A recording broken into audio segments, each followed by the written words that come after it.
Okay, hello everyone, and welcome to this week's low carb lesson. Today's lesson is all about understanding cholesterol and is it all bad? Hopefully not. We hear terms like good cholesterol, bad cholesterol, HDL, LDL, particle size, triglycerides, and what do these all actually mean? You know, you hear them termed around. Today I'm lucky enough to have Raphi Sirtoli here to tell me and explain some of these common terms and explain how cholesterol is so beneficial to our health. And I really want to thank Raphi for taking the time to join us today on Ditch the Carbs here. So welcome, Raphi. Hi. Hello. Now, before we begin, I just want to reiterate to everybody, today is not medical advice at all. There is no medical advice here. We are just going to be talking about the physiology of cholesterol, the role cholesterol plays in our body, and the role of all of its carriers and how those carriers are going to be affected by a diet. So we just want to reiterate that to everyone before we actually get started. Yes, thanks for doing that. I'm a researcher. I'm not a doctor. So get your medically sanctioned advice from the people with the appropriate qualifications, and I'll give you my views and what I've learned about it, listening and talking to many doctors and researchers alike. Exactly. And that's exactly right. It's just a lesson on physiology and how I think when people hear cholesterol, they immediately think of statins, which we're not going to pretty much go into today, but just the role of cholesterol, they just get scared and they've got to look at cholesterol in a different, which we'll start to discuss. But so yes, it's just the role of the physiology of cholesterol in our body and how it plays and the sort of common terms. So this is where I would normally read your bio, Raphi, but for anyone who's been here before, they've watched a previous episode where you and I discussed the keto score, the insulin index. So why don't you tell us about yourself and what research you're working on, and Nutrita as well? Yeah, so I have a website along with my co-founder Eddie called nutrita.app. And it's a website where we talk about the keto diet, low carb, paleo, intermittent fasting, and basically everything that has to do with nutrition and health, health practices, basically. So we cover a wide range of topics. We have a board of advisors with medical doctors who are there to really make sure that what we're saying is not only correct from the clinical perspective, but that it fits with the physiology. So we're trying to get as many sort of sources of information integrated for people to really, learn something they can actually act on, that's actionable. So that's what I do with Nutrita. And we have apps coming out that'll help people track and, really follow some good dietary principles. So that's one of the things I do. And the other thing I do in my day job is neuroscience research. So I'm a PhD candidate at the University of Minho and in the private laboratory there. Mm-hmm. And I do research in neuroscience. So that's specifically schizophrenia. And I work with rodents. So I just completed about 5-6 week really long experiment recently, giving rats 2 different antipsychotics that probably a lot of Americans will know as Zyprexa and Abilify. Right. And I've also put them on a ketogenic diet. So I hope to make some interesting comparisons there and see, how it affects them and if there is something we can learn about metabolism and the brain in terms of behavior and psychiatric diseases. Wow, so that's what I do today. That's amazing. And I had a discussion with Catherine Croft, her PhD, she did all on, insulin resistance and hyperinsulinemia. And we kind of got sidetracked and we discussed the role of that insulin plays has got signaling pathways. And that was fascinating to listen to her. It was amazing. But all of your Nutrita app and your website sound phenomenal because you've referenced everything. It's all evidence-based and you've got that entire medical team behind you to make sure that everything is brilliant. And it's a fabulous resource for amazing articles and obviously the app, which is going to be brilliant. Yeah, thank you very much. And we're very lucky to have, support from the world of research and the medical world.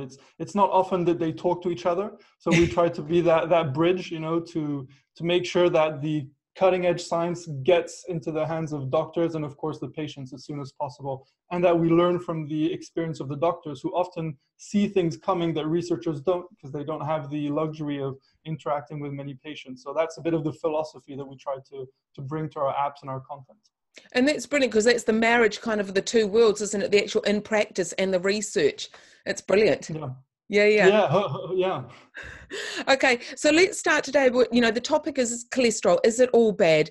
And we've all thought, or we've all been told that high blood cholesterol is thought to be a major risk factor of heart disease. For decades, we've been told that dietary cholesterol in foods affects our blood cholesterol. And then, of course, cholesterol causes heart disease. So we've all shied away from those kind of things.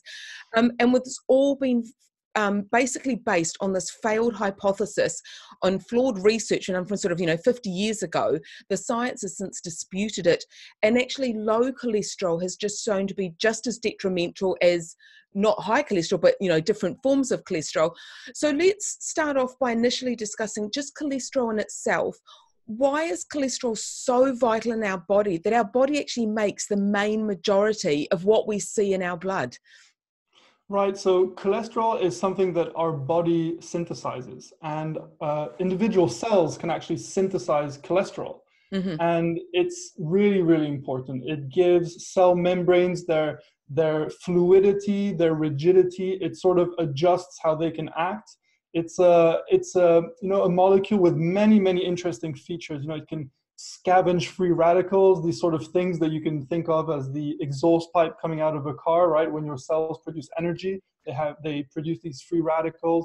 They can scavenge them. So they have these multitude of features that makes them very interesting, but also very hard to study. And that's also where a lot of the controversy comes in. So I think a good way to think of cholesterol is something that's absolutely crucial, which is why your body synthesizes it. Just like some nutrients aren't essential to us because our body can make it actually, right? And cholesterol is the precursor to many hormones, right? Mm-hmm. And for example, when you're outside in the sunshine and you have the UV rays shining down onto you, you have this wonderful interaction of cholesterol in the skin so that it can, act also to protect you, basically. And Yep. so you have this wonderful interaction with UVs, cholesterol, vitamin D. So it has really, really multitude of roles. So that's one of the few things that it does. And of course, it's excreted, right? It's converted to bile acids in the liver, and it can be recycled, but you can't really degrade it, or at least not to a significant degree. And that's one of the principles, the pharmacological principles upon which a lot of the drugs are based, where it's hard to degrade it. So you have to play around with how it's synthesized. You have to sort of try to interrupt its production because it's pretty hard to degrade it for our body. Mm-hmm. It's carried around in lipoproteins around our body. So it can't really float freely within the blood. It actually has to be carried around these lipoproteins, which you can think of as little boats, basically. It's not water soluble. So it's part of an intricate energy system. It's part of our immune system. It's really giving the structure to cell membranes. It's the precursor of steroid hormones and other hormones. So it's really difficult to list everything that it does. And calling it vital would be even an understatement. It's actually it's so important. It's hard to name what it does. It's imperative. Right, exactly. Yeah. Exactly right. And that's the thing, that I think we only hear cholesterol in bad terms. Cholesterol is going to kill you. Cholesterol is going to give you heart disease and so on. But no one talks about how vital and imperative it is, like you say, for the structure of membranes, for the basis of our hormones, for like you say, vitamin D production, all of those different things.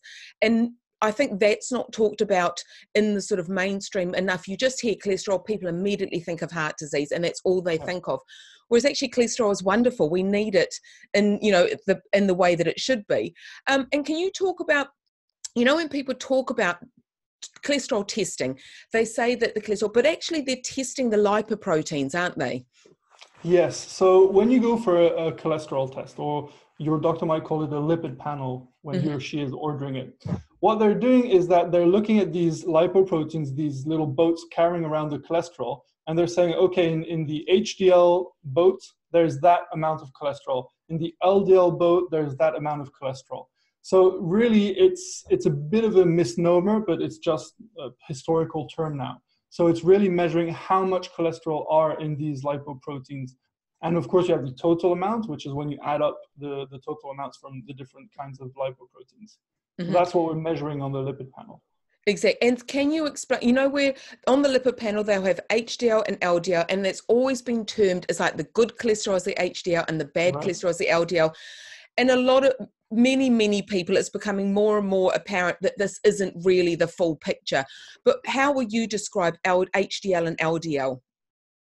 So everyone has pretty much heard of the bad cholesterol. Like you said, it has this strong negative connotation. And when we talk about bad cholesterol, usually what we're referring to is LDL, which stands for low density lipoprotein. So these lipoproteins range from, about 5 nanometers in size, so very, very small, all the way up to 80 nanometers in size. So there can be nearly 16 times difference in size between these different particles. And basically, the HDL is termed the good one, and LDL is termed the bad one. Now, personally, I think those terms are, they're a bit outdated now because they have, like we were mentioning before, these very complex roles. But we can think of LDL cholesterol, or the cholesterol contained in the lipoprotein, because the cholesterol itself is actually the same, as sort of a very dynamic one. It's one that can change immensely day to day. There's something that Dave Feldman has demonstrated in these recent years, where if you fast, your cholesterol will go up. Yet we're coming to learn that, or we're relearning, I should say, because we've known for thousands of years that fasting has many health benefits. Yet this supposedly bad cholesterol now goes up when you fast. Or maybe counterintuitively, people will find out that when they eat a very high calorie diet, especially a high fat diet, purposely for a few days, their LDL cholesterol can actually drop. So there's these very counterintuitive factors that sort of tell us, well, it's maybe a bit simplistic to think of it in sort of good and bad terms. And I think more and more doctors are becoming aware of that. So another thing I would say is that people often talk about HDL as being sort of, anti-atherogenic, meaning it doesn't promote the development of cardiovascular disease and atherosclerosis, which is the hardening of the arteries and loss in cardiac function. And they would say that the LDL cholesterol is pro-atherogenic, that it sort of makes it more likely that you're going to suffer from a cardiac incident. I don't think that's quite right. I don't think it's the right way to think about it. If we want to be more specific, we might say that LDL associates often with a cardiovascular disease. But if we think of an analogy, we might think, well, policemen are often at the scenes of crimes, but that doesn't necessarily mean that they're committing the crimes. And I think this is more of a hint as to the role that LDL cholesterol has in the development of disease, to me at least. And other people will interpret that as a causal role for LDL in the development of heart disease. So this is where these terms sort of come from, because we see in studies where people tend to have a pretty decent level of HDL, well, they tend to have lower heart disease risk. And in some studies we see, well, they have a bit elevated cholesterol, they tend to have a higher disease of heart disease risk. But what people may not know is that we have so many counterexamples where people with high levels of cholesterol actually have a lower heart disease risk, or it can change depending on the age. So for example, older people, I think it's over 60 or 70, we tend to see that the higher the LDL, the lower the risk of death overall, let alone heart disease. So when we sort of factor in all of these counterexamples, it makes it really hard to talk about good and bad cholesterol. Yeah. So I think this is really, this is a discussion that takes place on Twitter quite a lot. Yes. It seems to be never ending. The same old studies are brought up and people go into details on the statistical minutiae. And, everybody has their own experience, dealing with this, with their doctor. I mean, I've had it myself where I changed to a lower carb diet, and I was one of the few people where the total cholesterol skyrockets as well as the LDL. So this is something I've looked into for my own health, and I have a really strong interest in understanding it. So yeah, it's one of those topics that it's very charged, and I think this is why we also have a difficult time ridding ourselves of the good and bad terms. So this, I'll give you an example. With our app Nutrita, we ask people to track some biomarkers. We don't put a big focus on cholesterol. Not that it can't be informative or telling you what's going on inside your body, how your energy system is working, maybe something about your immune function, but we wouldn't tell people, keep an eye on the bad LDL cholesterol and keep it down, and make sure your good HDL cholesterol just skyrockets. We wouldn't approach it in those simple terms. And I think more and more doctors, as we mentioned before, are starting to grasp that. Yeah. And you talked about LDL, the particle size can range so much. You have these kind of like, and this is what I tried to explain to it, you have these tiny little angry ones, which are far more atherogenic than the big fluffy ones, and that's often what some people then go for, is a particle size count. And can you talk about the difference, which one is atherogenic more than the other one? Yeah, so this idea actually stems from a hypothesis, basically, that you have your arteries, right, which are under high blood pressure, right, compared to your veins and other parts of your body. And the idea is that your vasculature, so what's called the endothelium, right, so the outside part that's in contact with the blood, is this very thin layer.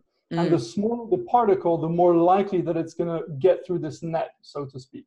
So this is actually a perfectly reasonable hypothesis to put forth, right? It's easier for it to enter this sort of net, or even get what's called transcytosed into it, right? Taken up by the cells.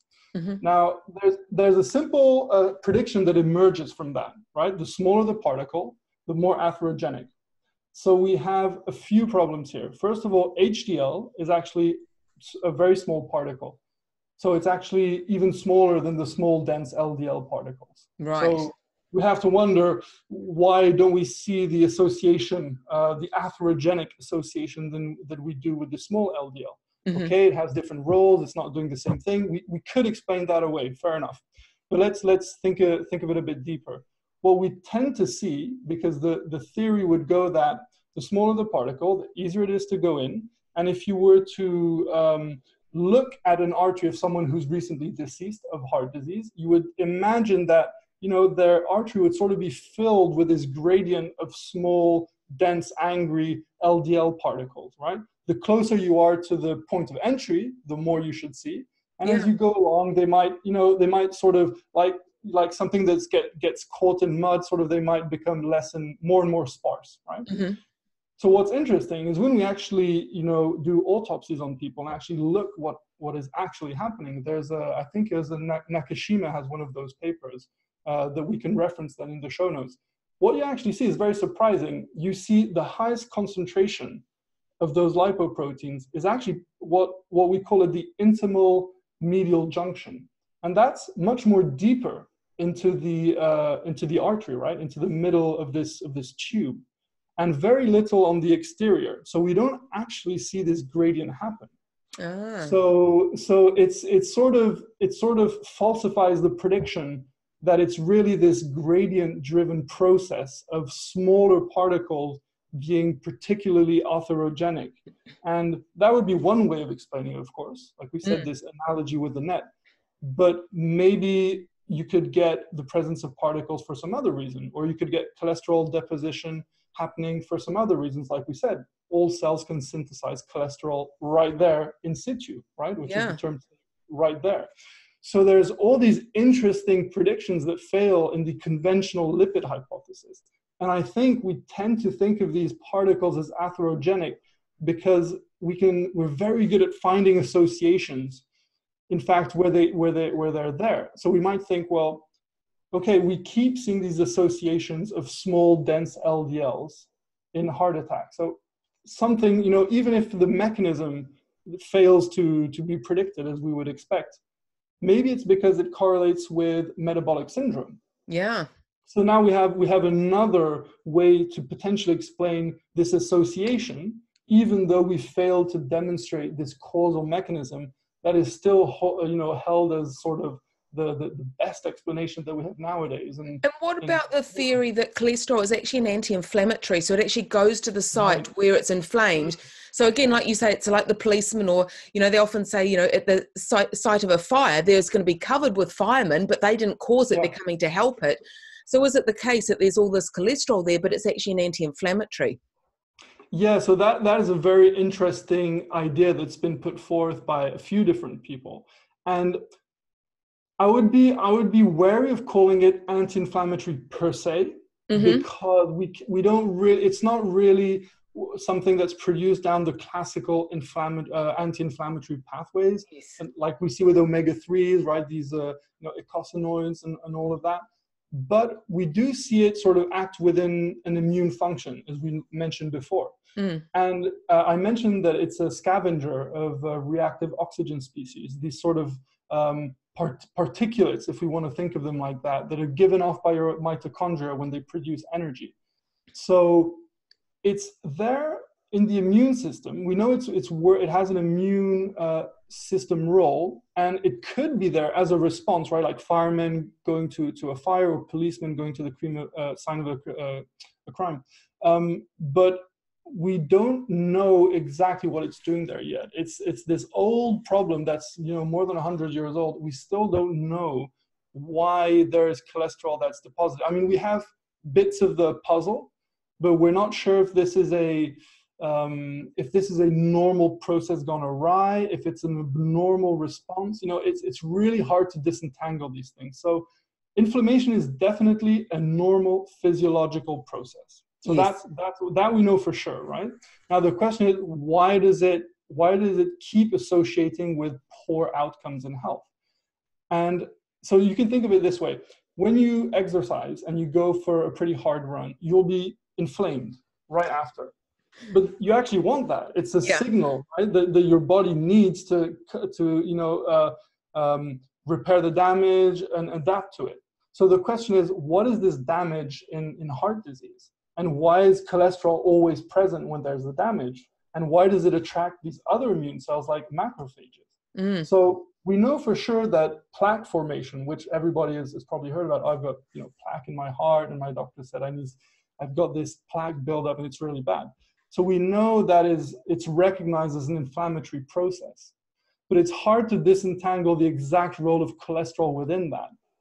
Is it sort of this bystander that's sort of at the crime scene, or is it actually actively protecting us from it? And we're committing the mistake of thinking that it's causing the problem, rather than actually it's there to help. It's there to scavenge, reactive oxygen species, or infections, or viruses, or something else. So it could actually be part of the solution as opposed to part of the problem. Who knows? More work needs to be done. Yeah, I mean, I guess you could say it depends on the context, right? The age of the person, the gender of the person. Are they suffering from an infection? Yep. Are they, do they have a metabolic syndrome? Do they have a high degree of insulin resistance? Do they have very high insulin levels, which is creating a lot of proliferation, right? And maybe this is why you have this sort of narrowing of the artery, because you have this just hyper proliferative state. And cholesterol is just there trying to, actually give the cell membranes their shape, and you just require more cholesterol. There are many different ways to explain it, and I don't think anyone knows for sure. But I would caution people against it's very easy. I've done it. I think we've all done it. We keep seeing these associations, and we forget to look for the counterexamples. Yes. And science, counterintuitively, actually, is not about finding evidence for your theory. It's really about spending your time trying to prove yourself wrong. And that's why I love this example of the penetrating lipoprotein. And it's not at all where you'd expect it to end up, actually. If this theory of, the small particles do the most damage, I think they're a sign of something else. Probably they do associate with something that's genuinely bad, and we may be able to use them in as a useful predictor of our state of cardiovascular disease and metabolic syndrome. But I would be very wary about really labeling them as atherogenic per se. Maybe they're a great signpost, but I'd be wary about giving them more power than they might hold. And I guess that's what the simple science did 50 years ago. They just looked at the association and bam, they made a sort of a blanket statement, and their lipid hypothesis, which we now know is wrong. The science from 50 years ago has been proven to be wrong time and time again, but it's trying to, dig deeper and find exactly what is the science, isn't it? Yeah, and look, it's a difficult thing to come to terms with. I've had, blood tests taken for myself, obviously, and even though I don't personally subscribe to the hypothesis, when I see my numbers go up, it takes me a moment to say, okay, is this really, are you happy with this, Yes. or is it neutral? Maybe it's of no significance. But you could also say, well, actually, is it good? Is my body responding the way it's supposed to this change in diet, Exactly. lifestyle? And I think we have to give people some credit for, or at least understand why this is such a charged topic, because we've been told to pay attention to it so much. Exactly. And what would be the risks of having low cholesterol? Because that's just as worrisome as well. Yeah, so that's a really interesting question. And it's not actually a very well explored topic, but I know that in emergency medicine, what we see when people have, an acute infection, we can see, so sepsis, right? This really acute infection, we can see cholesterol just drop precipitously. And you have to wonder, is it getting used for something? Is it getting, called to actually get rid of the infection? I mean, we know that LDL, so the LDL cholesterol, uh, those lipoproteins can prevent viruses like from the common cold from entering cells through the LDL receptor. So we know it has this role in the immune system, or that what's called the VLDL, the very low density lipoprotein, can stop partially, of course, the invasion of malaria by the VLDL receptor. And this is something that Siobhan Huggins of cholesterolcode.com has written about recently. So, and like we mentioned before, older people, when we look at associational studies, they seem at least to be protected from higher cholesterol levels.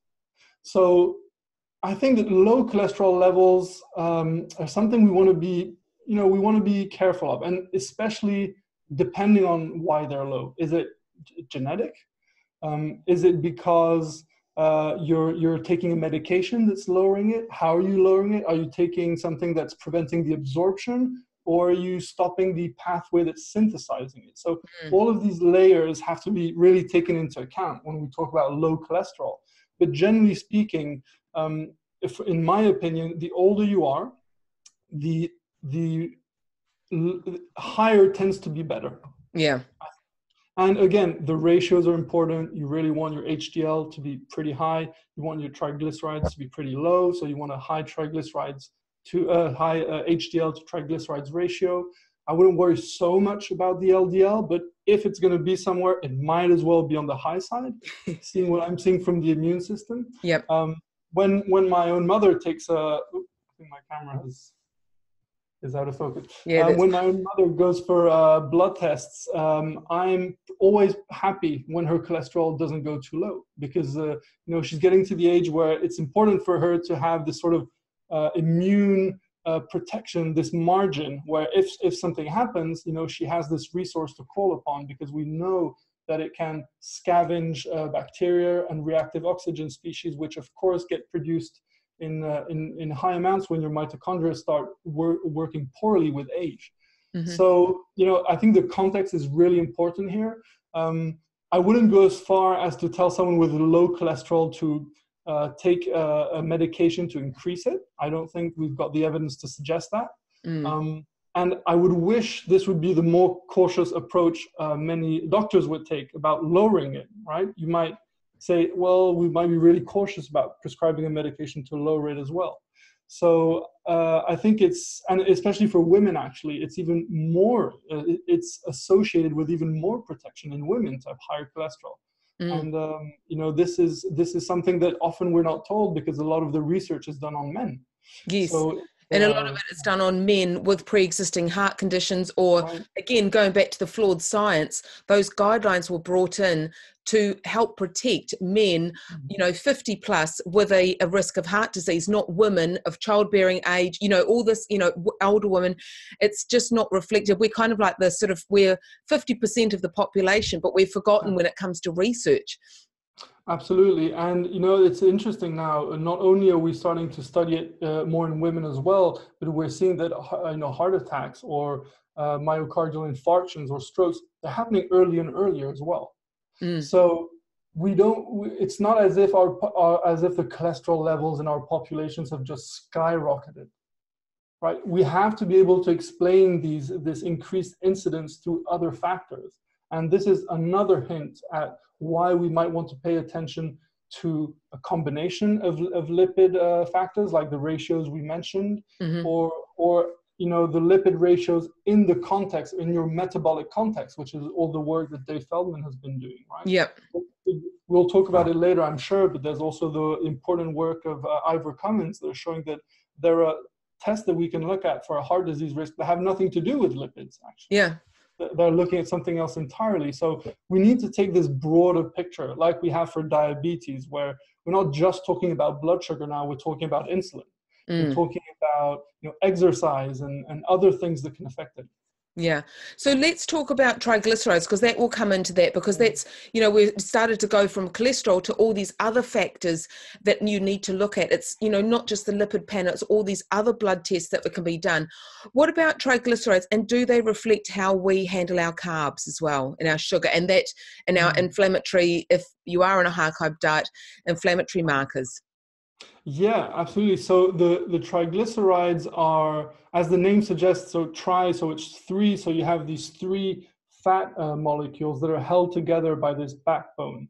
And they really are a useful clinical tool for many doctors because we're very sensitive to the carbohydrate content in our diet, and our triglycerides are a pretty good reflection of it. It's not a perfect one-to-one reflection, but generally people who come in to see their doctor and they may have triglycerides in the 150s or 200s or above.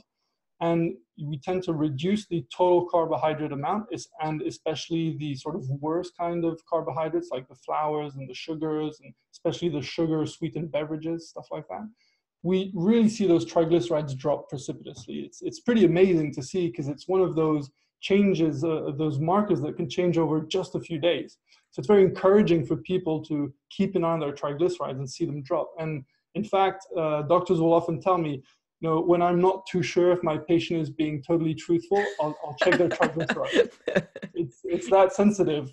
So that's an interesting one. And we also see an interesting thing with triglycerides is that when we get a transient infection, we can see triglycerides rise.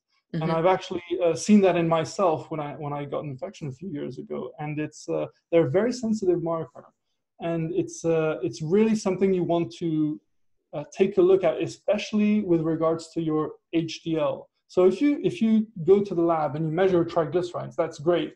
You will know that if you're above 100 milligrams per deciliters or 150 or more, you want to get them down, right?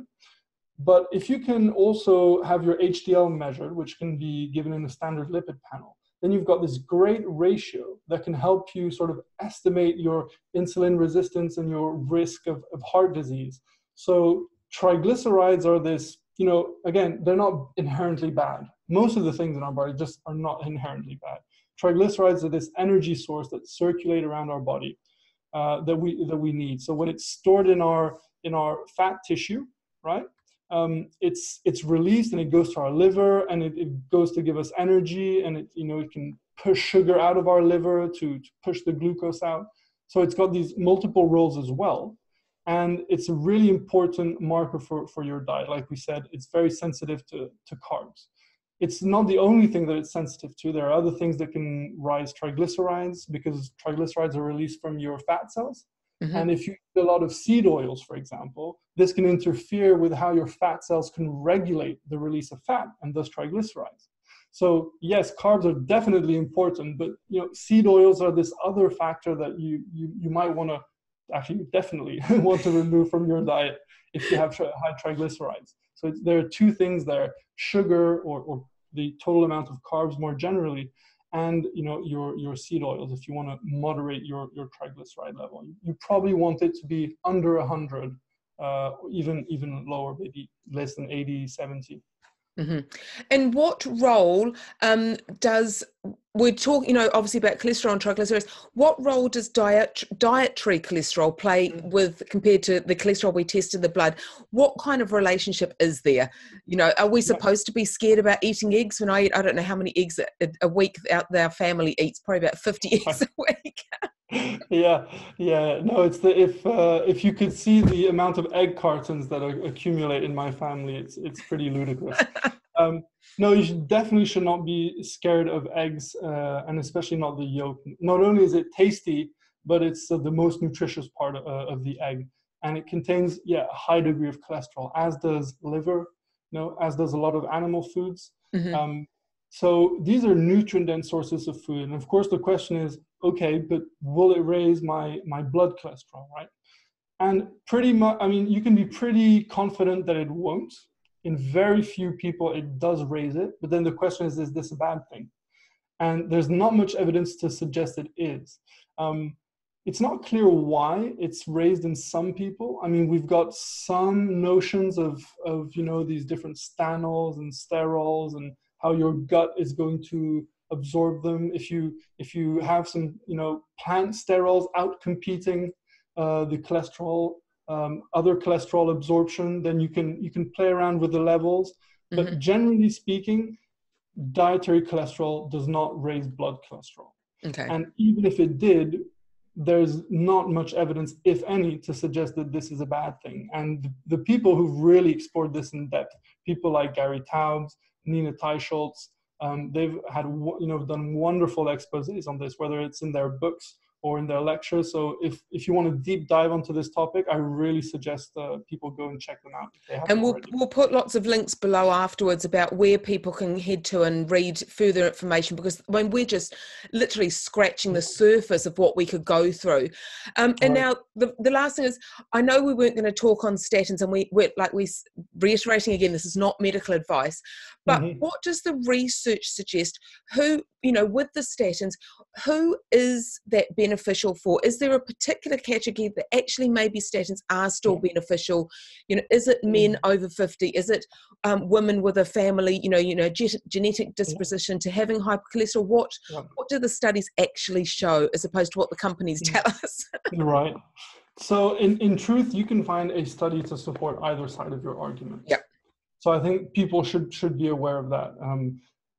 So the conventional view is that statins are a wonder drug, that they've saved millions of lives, and they're especially effective in secondary prevention for people who've already had a heart attack. Now that's the conventional view.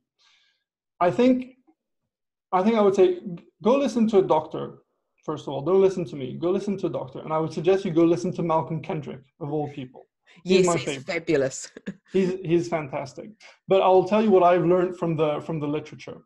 So in these studies, which sort of gather many different studies together and try to summarize the evidence to date, I think there's an interesting study in the BMJ, which is the British Medical Journal, the open version. So there's this study which looked at 6 different studies for primary prevention, meaning people who haven't had a cardiovascular event already, and you prevent the first one, right? And this study also looked at 5 for secondary prevention, for people who've already been to the hospital diagnosed with a cardiac event. And so they were looking at the follow-up between 2 and 6 years and saying, okay, how did these people do once they were put on statins? How longer did they live? How long was death postponed? So in the primary prevention, people lived 5 days shorter or 19 days longer. And for the, so this was for primary prevention. And for the secondary prevention, they lived so they died 10 days earlier or 27 days longer. So if we average this out, because I'm giving you 4 different figures here. Yeah. That means for primary prevention, the median life so the median increase in time alive is 3.2 days. Days, not years, not months, days. And the secondary would be 4.1 days. We're not talking about they didn't die earlier, they died later. but we're talking figures that are so small that if I came to you as a solution and said, you have this really serious health issue, you're going to live, less than a week longer and have like any drug, which, there's no free lunch in biology. There are real side effects. This is what you're going to get. How many people would take that drug? Not very many. Right. I think honestly, very few. Yeah. And look, people are going to dispute those numbers. I'm not, this is not given from, God himself, but people will dispute those numbers. But I think the analysis that's been done in well-respected medical journals do show this. And so I think people should definitely listen to what their doctor has to say, but it would be great if they could bring these figures to their doctor and say, what do you make of this? And if you disagree with it, please give me a reason that I can verify for myself. Yeah. Even if you don't have a strong scientific background, the figures can be made simpler for you to understand, and your doctor is here to support you in your decisions, not to tell you what to do. So I think they should definitely listen to them and go hear the advice of a medical professional. But really, this is, I think, important data for people to have in mind. And that's, when people often ask me about, should I go on a statin, shouldn't I? And I always say it's absolutely a discussion that they need to have with themselves and their GP so that they can see the whole picture, and we'll go through all the different blood tests and things. But it's not a decision, it is a joint decision. It absolutely is. Even though your doctor says, and this is not against doctors and it's not against angry patients, nothing like that. But if your doctor says, I want you to go on a statin, you also then have the right, it's they would wish you to go on a statin is how it should be. But then you also need to do your own research to go, well, actually, do I or don't I?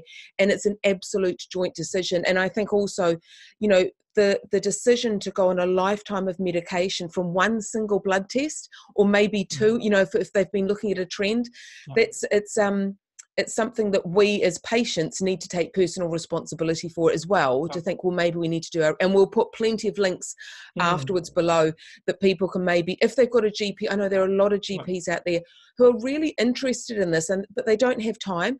But, if we put some links below that, if they're open to maybe doing some research, maybe thinking, well, actually, this is old research, what do I now need to learn? We'll put some links below for them. Yeah, absolutely. And you bring up a very good point. This is something that they should bring to their GP. And another one I wanted to bring up, actually, that I forgot to mention earlier, was some doctors will say, okay, it's I recognize that the studies haven't shown these benefits in all-cause mortality, meaning just the risk of dying overall, right? Yeah.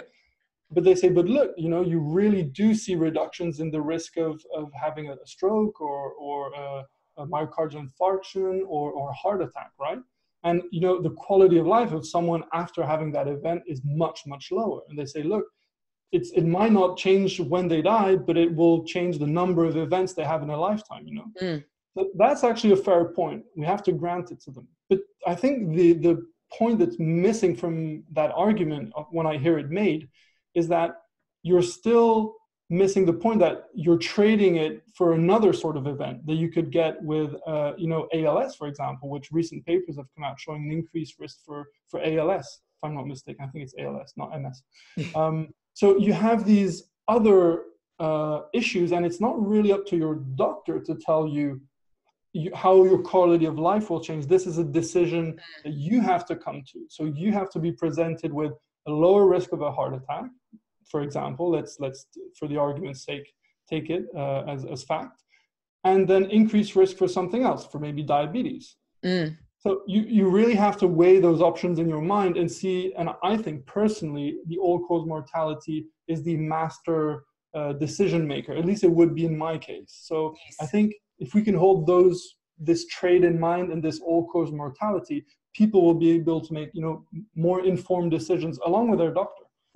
So you may go on a statin and you may not die of one thing, but you may die of another. And actually your entire, like you say, all-cause mortality remains the same, or possibly up or down by 2 or 3 days. Right. And it's, it's unfortunate. I would love for them to have better data showing they work. I mean, I would give it out to my parents straight away if I genuinely thought this were the case, but I couldn't do that in good conscience. Well, it's funny. I interviewed Professor Grant Schofield a couple of weeks ago, and it was all about the 5 nutrition myths that that you see in the headlines. And we talked all about, causation and all of this kind of thing. And we talked about all of that, this all-cause mortality and knowing the numbers when you go in and what risk it has to you. And also the statin research that's done, it's been discovered that it's 40 times more likely to come out with a positive result with the research if it's funded by industry. 40 times. So can we trust even what we read out there? Because you really need to dig deep and go, well, who was this funded by? And therefore, is that one of those, 40 times more likely to produce a positive result? Yeah. No, that's exactly right, and I think it's a poorly known fact, actually, for the one that you've just mentioned. And one of the ways that people can ask, but how can this be? Aren't there regulators? Don't the journals have a review process? I mean, how can this slip through the net? And I think something that's missed by many people that I've learned about recently is that one of the things that happens is that you have your first trial. Say, so pharmaceutical industries will fund maybe 10 trials. They'll get, maybe 2 or 3 positive out of 10. They can not publish 7 or 8. They'll publish the first 2.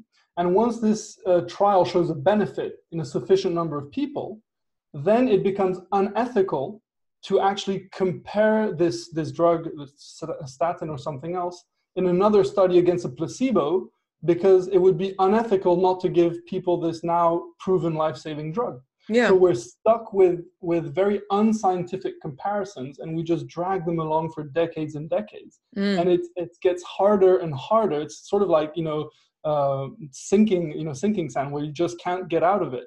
So there's very weird ways that science is done nowadays, and it's really unfortunate. That's right. And there's so many different aspects, like you say, they have this washout period at the beginning of trials. And quite often if people react to whatever it is, those people are removed from the trial. So therefore they're removed from the trial. So those people who have reacted are not included in the trial. So of course the side effects and the adverse effects are shown to be less than they actually were, because these people who are in the washout were actually removed, whereas actually they should be included in everything. And also there's publication bias. What is actually being published and pushed out and what is being held back? If the trial was not successful, is it not being published so that you don't? There's just, that's, like I say, that's another whole discussion for another day. But it's not just for statins. No, it's for everything. Yeah, exactly. Well, look, let's crack on to the questions from my membership, because I always get to ask you some questions from my wonderful membership. The first one, which is brilliant: should we be concerned at all about cholesterol numbers, as it has many health roles? Should we just not be testing triglycerides? Yeah, so I think it's useful to test your cholesterol numbers. I would say test your HDL, your LDL, and your triglycerides. Those are great, 3 great markers to have. They're very cheap nowadays, so even if it's not totally reimbursed, it really won't cost you much. But they're easily prescribed, so it's definitely worth it. And then what you can do with this is actually really interesting. So you can have these ratios like we mentioned before, where we have the triglycerides to HDL ratio.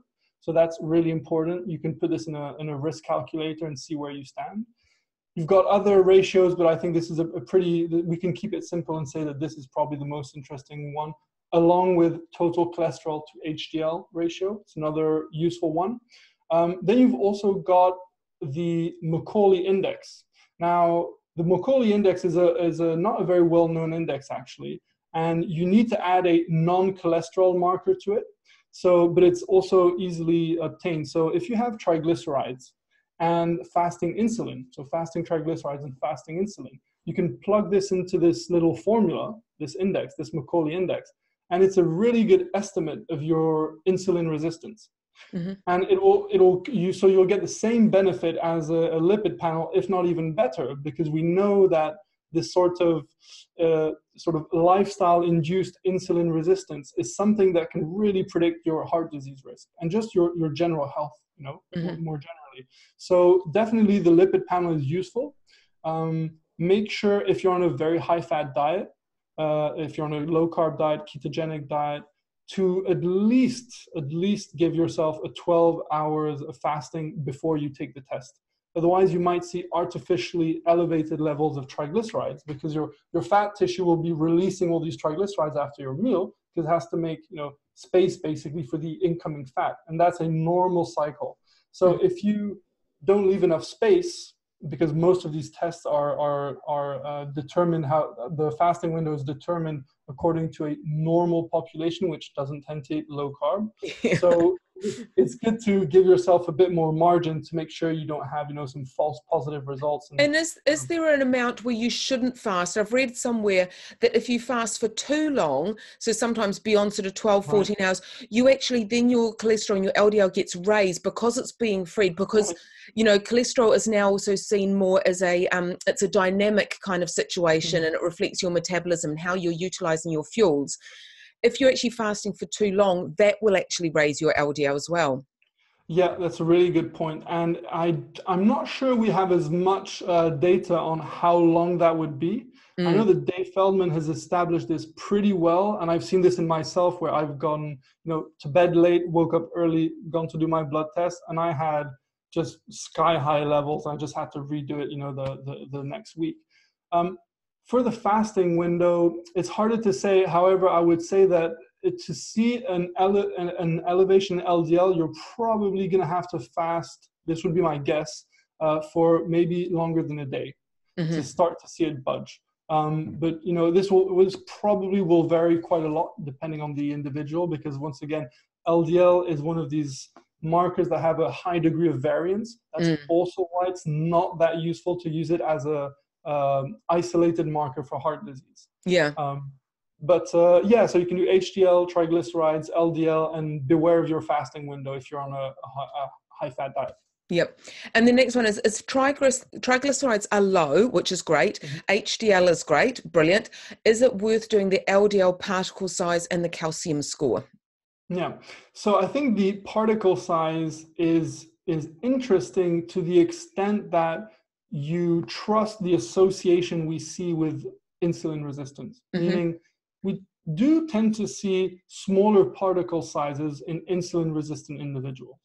Now we're starting to learn that depending on the metabolic context, meaning do you have this sort of typically diabetic style of insulin resistance, which is what we'd say called pathological. And in this case, in this context, the small dense LDL could be another way to validate this unhealthy state.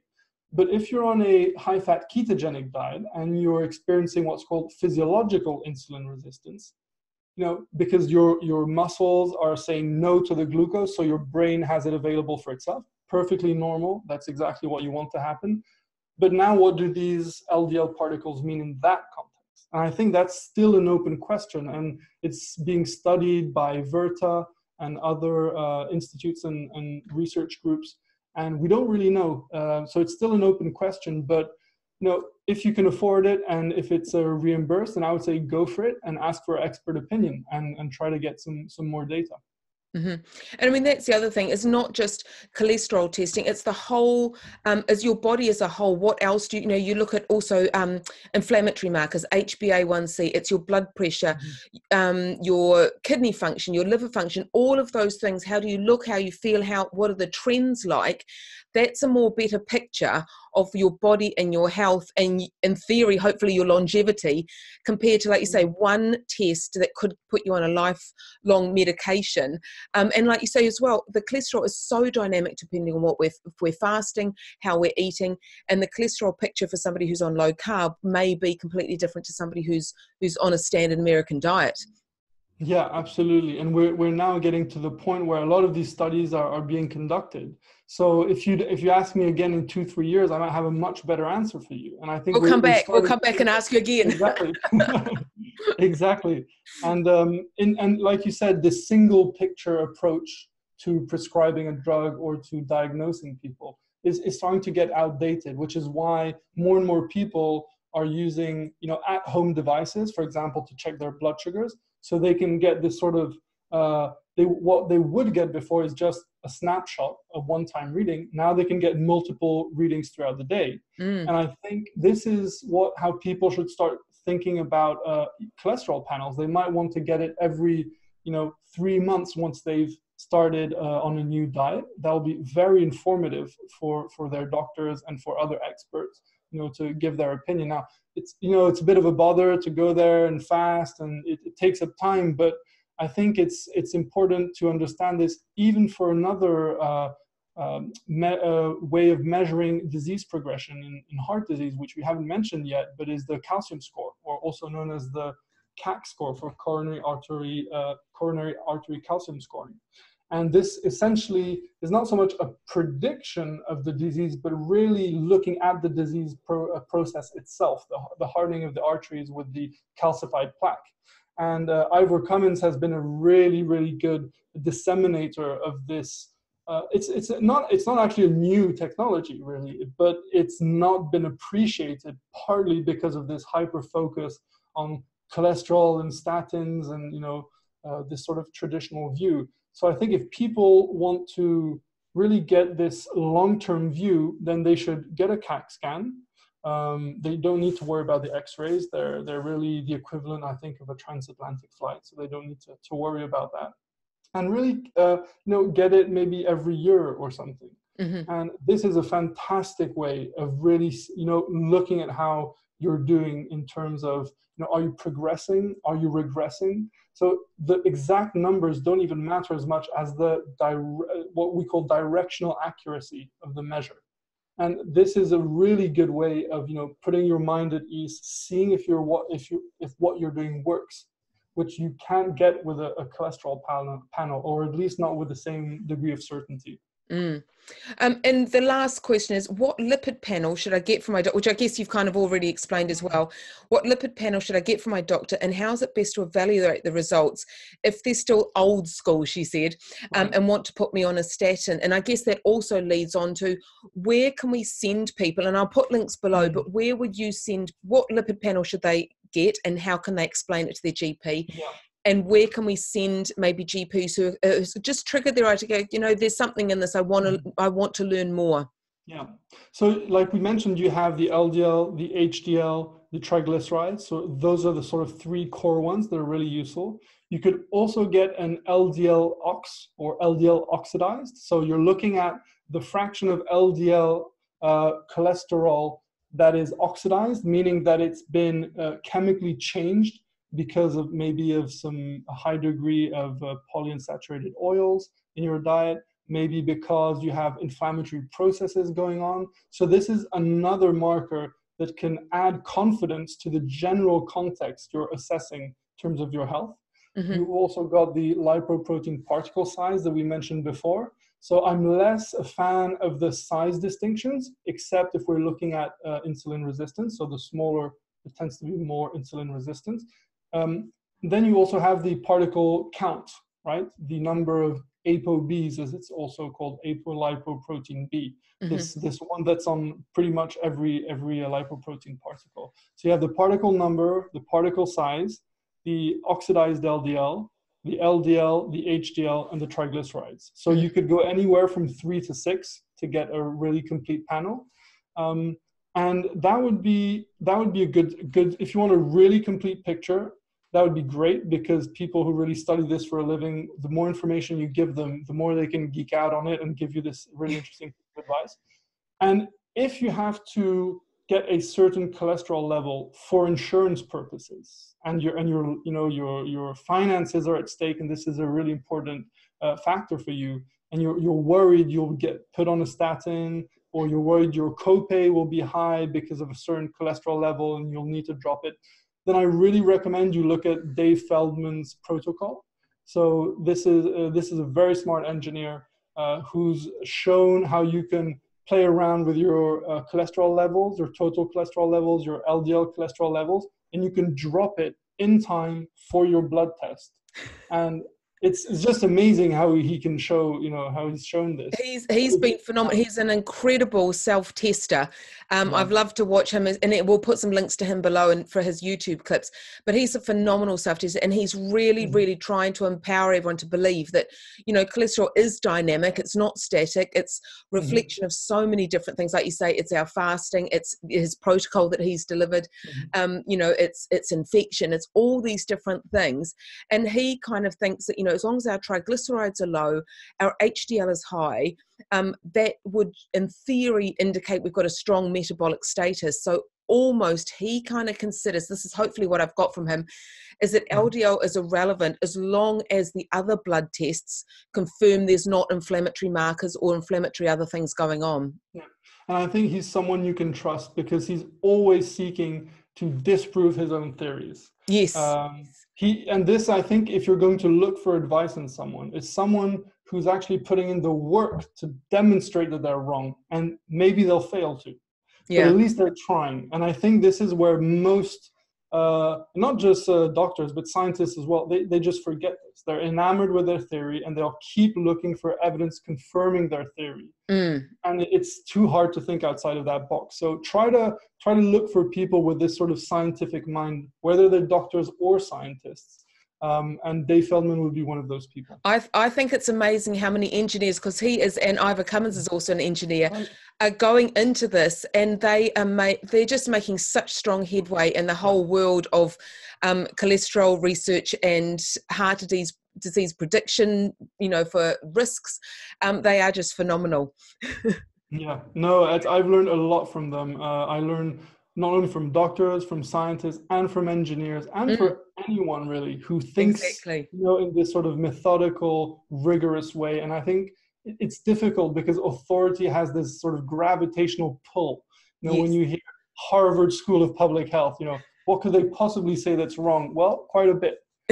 So you should not trust people because of their qualifications. You should trust them because of the sort of transparency and the approach to giving you a reasonable explanation. They're trying to communicate on your level, not trying to impress you with complicated terms. So that would be my advice to people. If you're going to be asked to take a drug or asked to measure a certain biomarker and to worry about your health, listen to them, but really look for people who are trying to meet you where you are.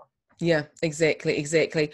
Well, I think that's been a fabulous lesson today. So thank you so much, Raphi, for joining us today. And we will put all the links below for anyone who wants to learn more about cholesterol, more about risk factors, anything we've discussed today. We'll put plenty of links below so you can check all of these people out. And we'll put some links as well so that if you've got a GP or your medical professional who wants to learn more, we'll put all of those below. So thank you so much, Raphi, for joining us today. Thank you. It was a pleasure. Okay. Bye-bye.